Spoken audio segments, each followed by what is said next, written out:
I had to go back to the Trump Tower to meet Michael and go over these images because they had to go out really quick.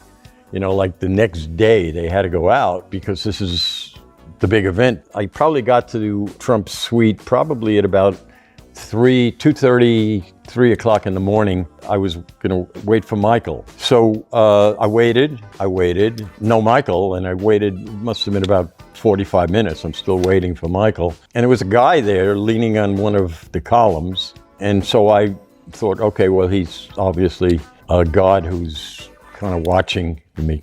So I started to walk over to him and I said, excuse me, but can you, and I got close enough to realize that, wow, that guy looks familiar. It was Michael. Michael with a full disguise, mustache, beard, and whatever. And I said, Michael, and he started to crack up. It was a funny moment. And Michael was, you know, he's always kind of like curious to catch people being themselves, you know. He was having fun, you know. He was observing me.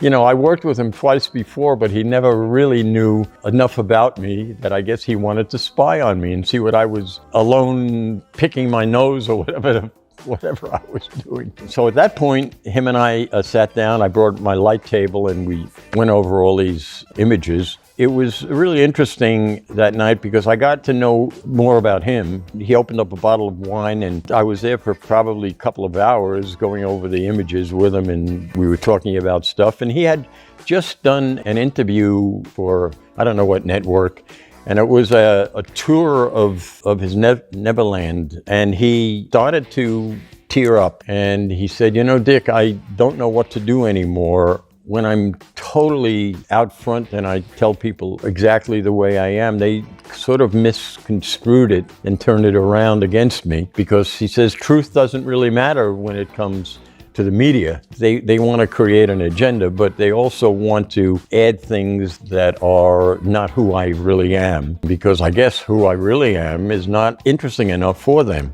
you know.